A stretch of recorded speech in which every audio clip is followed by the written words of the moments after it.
Gerakan tanggal 30 September atau lebih dikenal sebagai peristiwa G30S merupakan salah satu peristiwa bersejarah yang terjadi di Indonesia.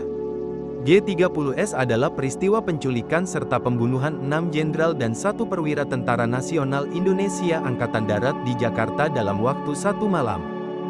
Sesuai namanya, peristiwa berdarah ini terjadi mulai tanggal 30 September malam hingga tanggal 1 Oktober tahun 1965 dini hari. G30S dipicu tuduhan keberadaan Dewan Jenderal di tubuh Angkatan Darat yang akan melakukan kudeta terhadap Presiden Soekarno. Namun, pada hari berlangsungnya G30S, Soekarno justru tidak berada di tempatnya, Istana Merdeka, Jakarta Pusat. Lalu, di mana Soekarno saat G30S terjadi? Keberadaan Soekarno saat G30S dikutip dari Kompas.com, salah satu ajudan Soekarno, Kolonel Bambang Wijanarko menyatakan, ketika G30S terjadi, Presiden Soekarno sedang tidak berada di Istana Merdeka. Pada tanggal 30 September tahun 1965 sekitar pukul 23 waktu Indonesia bagian Barat, Kolonel Bambang memohon petunjuk Soekarno apakah akan ada perubahan acara pada keesokan hari, yaitu tanggal 1 Oktober tahun 1965. Menurut Bambang, salah satu jadwal Bung Karno pada tanggal 1 Oktober tahun 1965 adalah bertemu dengan Wakil Perdana Menteri Leimena dan Pangat Jenderal Ahmad Yani.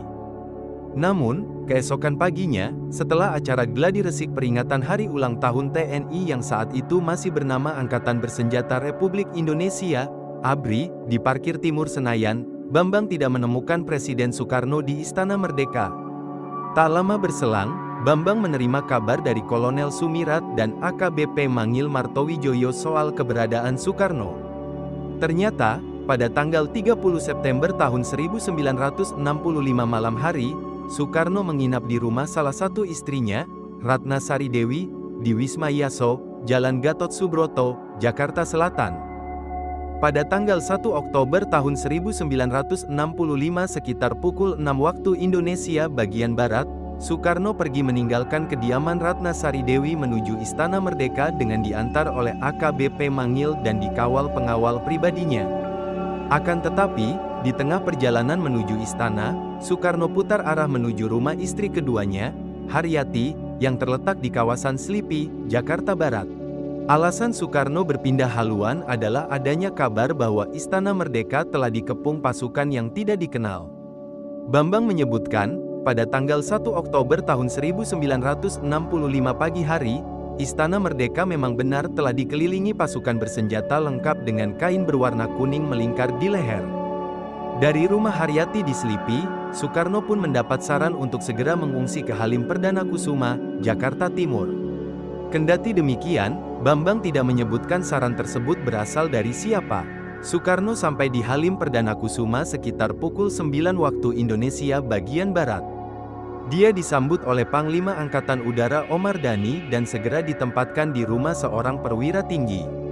Di sana, Soekarno juga berencana akan berjumpa beberapa perwakilan Angkatan Darat yang hendak menemuinya di Istana Merdeka beberapa jam sebelumnya. Namun, setibanya Bung Karno di Halim Perdana Kusuma, para jenderal yang akan bertemu dengannya telah meninggal dunia dengan jenazah yang dibuang ke sumur lubang buaya. Tindak lanjut tragedi G30S. Soekarno yang mengetahui informasi tersebut segera memerintahkan Komisaris Besar Polisi Sumirat untuk memanggil para Panglima Angkatan Darat, Angkatan Laut, Angkatan Udara, dan Panglima Kodam 5 Jaya. Tujuannya, guna meminta penjelasan terkait situasi genting yang menewaskan petinggi Angkatan Darat saat itu. Di sisi lain, sekitar pukul 10.45 waktu Indonesia bagian Barat, Brigadir Jenderal Sabur yang baru tiba dari Bandung, Jawa Barat, turut melaporkan situasi gawat. Sekitar pukul 11.30 waktu Indonesia bagian Barat, Presiden Soekarno pun beristirahat di rumah Komodor Susanto, pilot Jetstar yang berpangkalan di Halim Perdana Kusuma. Setengah jam kemudian, sekitar pukul 12 waktu Indonesia bagian Barat, melalui radio transmitter pinjaman Komodor Susanto, Soekarno mendengar pengumuman dari Letnan Kolonel Untung, tokoh kunci G30S, yang mengatasnamakan Dewan Revolusinya.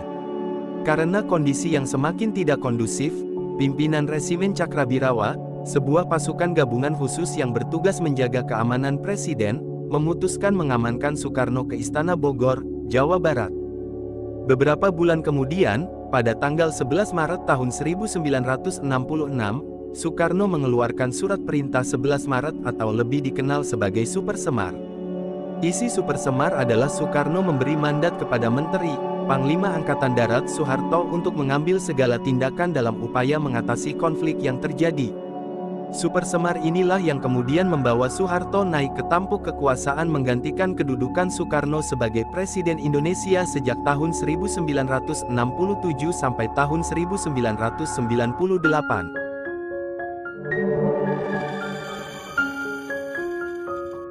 Demikianlah penyampaian dan penjelasan tentang di mana Presiden Soekarno saat peristiwa G30 SPKI terjadi. Semoga bermanfaat. Jangan lupa like, share dan subscribe agar saya lebih semangat lagi dalam mencari ilmu. Terima kasih. Wassalam.